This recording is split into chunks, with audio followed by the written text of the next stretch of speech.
Halo teman-teman semua, balik lagi bersama Story 3M dalam kelanjutan alur cerita manhwa yang berjudul Penyihir Jarak Dekat Terkuat.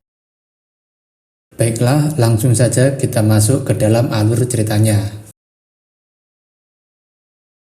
Pada chapter sebelumnya, Luin telah memenangkan pertarungan antara dirinya melawan Teta Malkiri di turnamen Grand Festival.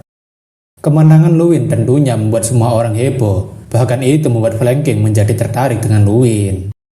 Flame King yang dikenal memiliki keingintahuan tinggi dalam hal sihir, tentunya sangat terkejut dengan sihir yang dibawa Luin ketika melawan Guardian.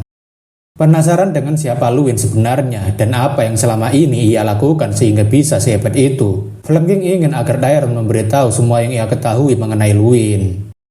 Tyron sendiri sepertinya tidak bisa menghentikan rasa keingintahuan Flame King mengenai Luin, jadi ia tidak bisa terlalu diam ketika seseorang yang berbahaya seperti Flame King ingin tahu mengenai Luin. Tyron memberitahu jika Luin adalah siswa yang paling memiliki kesan sebagai seorang pelajar, di mana ketika seorang murid gagal akan menyerah, tapi Luin malah mengubah kelemahannya menjadi kekuatan dan selalu mencerminkan dirinya sebagai seorang penyihir dari siapapun. Lebih dari itu, Tyron tidak bisa memberitahu lebih banyak terkait soal Luin padanya, dan itu membuat Flame King yang penasaran jadinya kesal dibandingkan merasa puas. Flame King menyinggung jika Tyron sepertinya sedang mencoba melindungi seorang murid yang luar biasa dari rasa keingintahuannya yang mendalam. Biarpun begitu, Flame King tidak ada niatan untuk tidak bertindak lebih jauh karena dirinya mengatakan jika ia akan memanggil Luin sendiri ke hadapannya untuk meminta langsung jawaban darinya. Tyron tahu jika Flame King bukanlah seseorang yang bisa dibujuk atau sudah puas hanya karena diberikan sedikit jawaban yang tidak memuaskan. Namun jika Flame King masih memaksa ingin mendapatkan jawaban langsung dari murid itu, maka Tyron sendiri tidak akan tinggal diam dan ia akan menghentikan Flame King saat itu juga. Flame King sambil tersenyum jadinya tidak bisa berkata apa-apa karena Luin sendiri adalah murid dari Tyron. Flame King tahu jika Tyron sedang mencoba untuk membahas soal hak penyihir dalam menjaga kerahasiaannya yang disebut sebagai sumpah milih, sehingga dirinya tahu jika Tyron tidak akan dengan mudah memberitahu sesuatu terkait soal Luin. Flame King tak masalah jika Tyron ingin menggunakan hak penyihir itu untuk mencegah tindakannya, tapi ia rasa jika itu tidak akan masalah ketika dirinya hanya berbagi beberapa hal secara langsung. Sebagai seseorang dengan rasa keingintahuan yang sangat tinggi dan juga sebagai orang yang dijuluki sebagai Raja Penyihir, Flame King ingin agar dirinya sendiri yang pantas untuk melihat akhir dari sebuah sihir. Oleh karena itu, Flame King tidak akan membiarkan sihir yang pertama kali ia lihat dari Luin akan pergi begitu saja, karena dirinya juga harus mengetahui soal sihir itu. Selepas pertandingan pertama dengan kemenangan mutlak, Luin tampaknya dibikin sedikit pusing oleh teman-temannya karena bukannya beristirahat, tapi malah mereka melakukan sesuatu yang kurang pantas.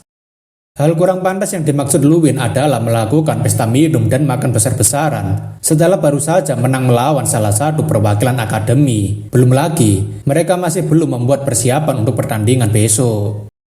Jason mengatakan agar Luin tidak menjadi orang yang terlalu kaku karena ini adalah kemenangan pertama mereka semenjak dijuluki sebagai akademi terbawa selama bertahun-tahun. Jason ingin agar Luin menikmati semua minuman selagi mereka bisa bersenang-senang karena ia sudah membawakan Dragon Kiss dan juga jus kelapa vanila dari Altain. Luin menanyakan kenapa minuman khusus wilayah Jason bisa berada di sini, dan Jason mengatakan jika dirinya sendiri sengaja membawanya karena dirinya memiliki rasa patriotisme yang tinggi. Jason ingin agar Luin sesekali mencoba minuman yang bisa membuatnya merasa seperti berciuman dengan seekor naga. Terlebih minuman ini sangat luar biasa dari segi rasanya. Jason tahu jika Luin ingin mencobanya, jadi tidak perlu bersikap seperti itu. Lagi pula, minuman ini akan menciptakan sejarah gelap baru bagi Luin. Tapi selagi akan meminum itu, seseorang sepertinya datang mendekati Luin. Luin penasaran dengan siapa orang itu dan ternyata orang itu adalah Teta Malkiri dari Akademi Oyota yang terlihat seperti memasang wajah menyesal. Semua orang dari Akademi Ignite yang sedang asik berpesta tentunya sangat terkejut karena Teta malah mendatangi mereka di saat mereka sedang melakukan pesta kemenangan atas kekalahan Oyota. Jason yang kesal tentunya meminta agar Teta segera keluar dari tempat ini karena biarpun Teta memiliki dendam pada Luin, tapi sekarang bukanlah waktu yang tepat. Luin yang tadinya santai juga jadinya curiga dengan apa yang dilakukan Theta sendirian ke akademi mereka, hingga membuatnya berpikir jika Theta akan mencari gara-gara. Meski omongannya terdengar gugup, tapi Theta memberitahu jika sepertinya mereka semua salah paham dengannya, karena dirinya hanya ingin meminta maaf pada Akademi Ignite. Luin beserta dengan Jason jadinya kaget karena Theta yang memiliki harga diri tinggi tiba-tiba meminta maaf pada mereka tanpa disuruh oleh siapapun. Theta mengatakan jika mereka semua pastinya tidak akan menyangka dengan hal seperti ini. Tapi Theta memberitahu jika ia meminta maaf karena dirinya sudah memandang rendah Akademi Ignite sebagai akademi rendahan. Theta menjelaskan jika setelah diajar Luin di pertandingan, akhirnya dirinya paham jika ia tidak boleh merendahkan orang lain hanya karena mereka lebih lemah darinya. Hal itu membuat Theta sadar jika ada banyak orang kuat di dunia ini dan dirinya tergolong sebagai orang yang lemah bagi mereka yang kuat. Jadi dirinya merasa bersalah dengan semua tindakan yang pernah ia lakukan pada Akademi Ignite. Jason yang masih kebingungan menanyakan kenapa Theta sepertinya bersikap aneh karena tidak mungkin seseorang akan berubah hanya dalam sekejap setelah disentil kepalanya. Theta tahu jika Akademi Ignite tidak akan memaafkan dirinya begitu saja setelah semua yang ia lakukan pada mereka. Tapi tetap saja, bagi Theta saat ini tidak ada yang lebih penting dibandingkan mengakui kesalahan dan meminta maaf dengan benar. Luin tampaknya paham dengan situasi yang Theta alami saat ini, dan sepertinya apa yang dikatakan Theta adalah permintaan maaf yang sebenarnya. Para perwakilan Akademi Ignite yang mendengar permintaan maaf langsung dari Theta tentunya jadi lega. Namun hal itu juga membuat mereka merasa agak menjadi canggung jika ingin berbicara dengan Theta. Theta mengatakan jika dirinya tidak akan mengganggu pesta Akademi Ignite lebih lama lagi, dan ia meminta maaf karena sudah mengacaukan pesta kemenangan mereka. Di saat Theta berpamitan agar tidak mengganggu mereka, Luin kemudian menghentikan Theta yang akan pergi. Luin menanyakan pada Theta, apakah permintaan maafnya barusan adalah karena taruhan yang mereka buat ketika di penginapan, atau karena perasaan pribadi Theta yang benar-benar merasa sudah bersalah? Dengan wajah yang melas, Theta memberitahu jika dirinya meminta maaf bukan karena taruhan yang dibuat mereka, tetapi itu karena ketulusan hatinya. Sambil mengulurkan tangannya, Luin berterima kasih pada Theta karena telah meminta maaf dengan benar pada akademi mereka seperti pria sejati, dan dirinya tidak akan mempermasalahkan masalah ini lebih panjang lagi. Theta yang mendapat uluran tangan dari Luin tentunya menjabat tangannya karena ia merasa lega sudah dimaafkan atas semua tindakannya. Tidak hanya Luin, tetapi perwakilan akademi lainnya juga memaafkan Theta atas semua perbuatannya di masa lalu. Dan pada hari itu juga mereka semua menikmati pesta kemenangan bersama, termasuk dengan Theta. Keesokan harinya, Luin dibangunkan oleh teman-temannya karena Luin sudah mabuk berat sampai-sampai tidak sadarkan diri ketika berpesta.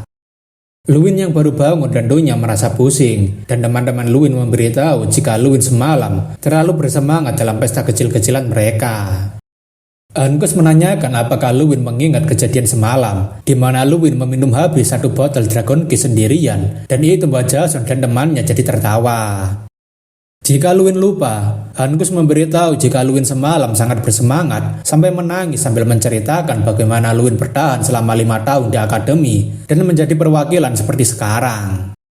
Jason yang mengingatnya tentunya tertawa gembira karena orang yang selama ini ia kira sempurna malah memiliki sisi yang memalukan, dan itu membuat Luin jadinya jengkel. Meski sudah menjauh dari Jason dan kawan-kawan, Luin masih merasa kesal pada mereka semua karena langsung mengejeknya setelah dirinya baru saja bangun dari tidurnya.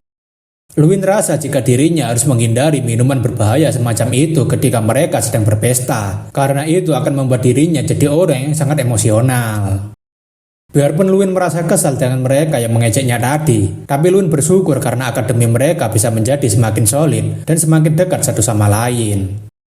Namun ketika sedang berjalan santai di lorong gedung, Theta yang merasa sudah akrab dengan Luin menanyakan apakah Luin semalam tidurnya nyenyak, dan itu membuat Luin jadinya terkejut. Luin yang teringat kejadian semalam tentunya jadi sangat malu karena dirinya dan Theta jadi tiba-tiba begitu akrab hanya karena mereka sudah saling memaafkan. Luin yang merasa masih sangat malu tentunya tidak ingin berpapasan dengan Theta yang mengetahui sisi lain dirinya. Tapi Theta sepertinya tidak masalah dengan itu dan ia menyemangati Luin. Sambil berjalan, Luin masih berpikir bagaimana cara dirinya agar bisa lepas dari rasa malu yang berlebihan ini, karena ia tidak mungkin akan terus merasa canggung pada semua orang. Ketika Luwin sedang berjalan-jalan sendirian, Profesor Heidel menghentikan Luwin karena dirinya ingin menyampaikan sesuatu, dan Luwin menanyakan apa itu. Profesor Heidel mengatakan jika masalah dan petaka selalu mengikuti Luwin kemana-mana, tapi Luwin yang salah paham berpikir jika Profesor Heidel sudah mengetahui tentang sejarah gelapnya. Heidel mengatakan apa yang dimaksud Luwin dengan sejarah gelap, karena ia hanya ingin menyampaikan jika ada seseorang yang ingin bertemu dengannya. Heidel mengatakan jika Dekan merasa khawatir karena orang yang mengincar Luwin adalah seseorang yang berbahaya dengan topeng licik, dan Luwin menanyakan memangnya siapa orang itu. Heidel mengatakan jika orang yang sedang mengincar Luwin dan membuat Dekan khawatir adalah Flame King atau Theron Artemis.